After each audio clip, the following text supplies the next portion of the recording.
और मरियम नवाज ने आज खिताब किया है मुल्तान में, और खिताब करते हुए उन्होंने कहा कि आज तहरीक इंसाफ ने जो जेल भरो तहरीक का आगाज किया है, इससे पहले वो जेबें भर रहे थे और आए अपनी जमानतें कैंसिल कराएं और जेलें भरे। इसी तमाम सूरत हाल पर मरियम नवाज की गुफ्तगू पर बात करेंगे हम।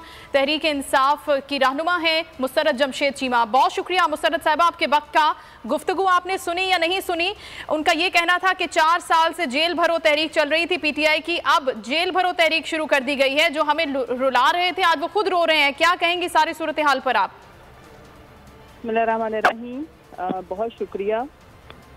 ये मैंने माशाल्लाह जाहिला की गुफ्तगू सारी सुनी है और ये ऐसी बदकिस्मती है इस मुल्क की, बल्कि पीएमएलएन की सबसे ज्यादा बदकिस्मती है कि जिनके ऊपर ये ना अकल ना अहल तरीन खातून मुसल्लत हैं। और सबसे इम्पोर्टेंट चीज, 2-3 चीजें मैं आपके सामने रखूंगी जी। नंबर 1 कि ये चोरों का करप्ट और करप्शन की वजह से, लूट मार की वजह से अंदर जाते थे, और अनफॉर्चुनेटली साबित हो गया कि चोर, उचक्के, डाकू, करप्ट माफिया के आगे ये निज़ाम भी बिका हुआ है।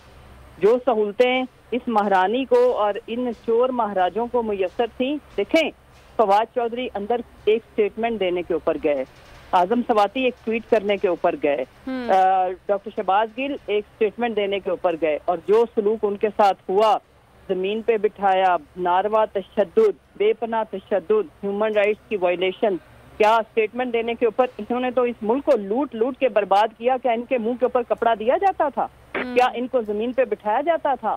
इनको जो हमारी जो एक हमारा फंडामेंटल राइट था, जेल के अंदर जो स्केल या जो ग्रेड मिलना था, वो तक नहीं हमारे लोगों को दिया गया। सारी रात शेख रशीद एक्स मिनिस्टर है, वो फेडरल मिनिस्टर है, उनको कुर्सी के साथ उनकी टांगे और हाथ बांध के कि उनसे खून रिसना शुरू हो गया।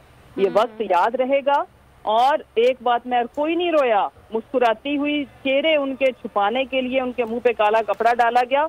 ये जरूर बात है कि बच्चों की, क्योंकि फवाद भाई की छोटी बेटी है, जिस बात के ऊपर इसकी बैकग्राउंड मैं बता दूं, वो जब जेल गई मिलने के लिए तो उनकी टांगों से चिपक गई।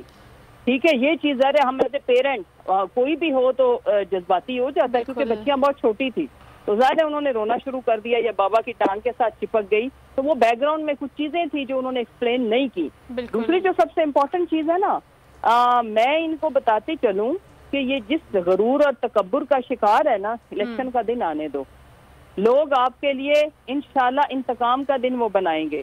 और हमारा देखें, इनके साथ इन चोर, डाकू, लुटेरे के साथ कोई मुकाबला